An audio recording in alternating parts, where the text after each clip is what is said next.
part of our drum compression techniques series, where we'll take you through the kick, snare, toms and kit bus.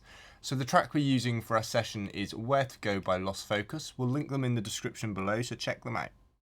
We're going to start off with the kick drum. I'll just play a little loop of what we've got so you can hear the drum sound now.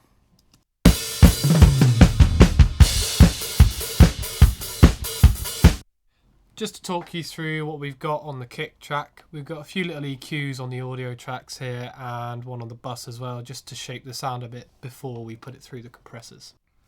We also have an auxiliary set up with a compressor on it, making it a parallel compression. So I'll show you the difference between choosing to have the compressor straight on the channel strip and having it parallel so we can mix it in.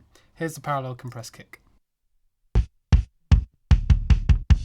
So muting the auxiliary and just playing the channel with the compressor on, it sounds like this.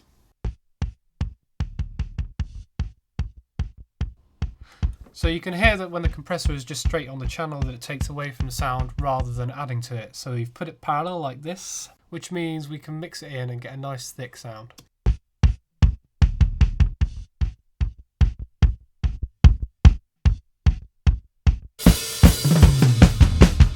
So moving on to the snare, we've got two EQs onto the audio tracks here, and then we've also got a gate on the snare bus, which just tightens up the sound before it gets to the compressors. So on the snare bus, we've got the Pro compressor. It's basically just tightening up the sound a bit as we have the top and bottom snare audio tracks to deal with. We had a nicely tuned snare, but we needed the Pro comp to just blend the two audio tracks together. Here's what it sounds like.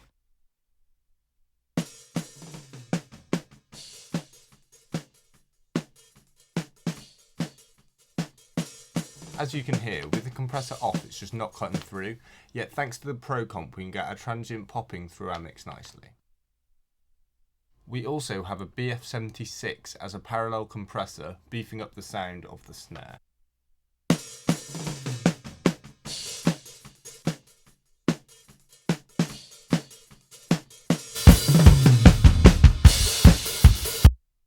Now moving on to the toms. As before, we have an EQ on each of the audio tracks just to get rid of some of the rings that we didn't want and bring out the prominent sounds from each drum. On each of the toms we have a Joe Meek compressor. This is quite a soft compression. It's basically just giving the toms a little bit more power so they stand out in the mix. If we show you the floor tom now, we have series compression going on with the Joe Meek and then the Pro compressor. The Joe Meek is, as I said, giving the power, and then the Pro compressor is just tightening up the floor tom a bit. Quite a similar low compression there, not very much happening. On the toms bus, we have the standard Pro Tools compressor, and that's basically just bringing all of the tom sounds together. Quite gentle, low ratio 2:1, and I'll just show you what that sounds like now. If I take all of the compressors off, just so you can hear the difference in the sound, and then just show you what the Joe Meek compressors are sounding like. And then everything again.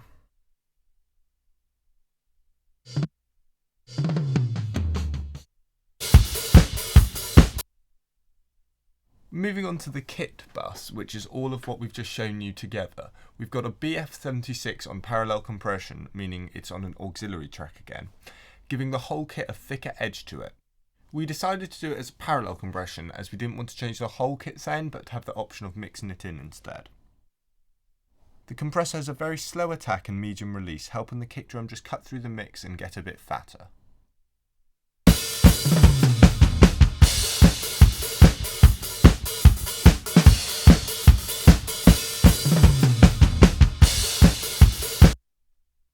So the track next to it, Kit Smash 2, is the 1176, which is the analogue version of the BF76.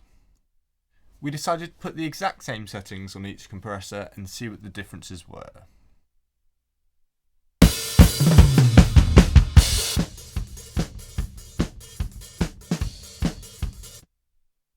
Oh, we're just having a little trouble getting that one out there. We'll just sort that out for you now.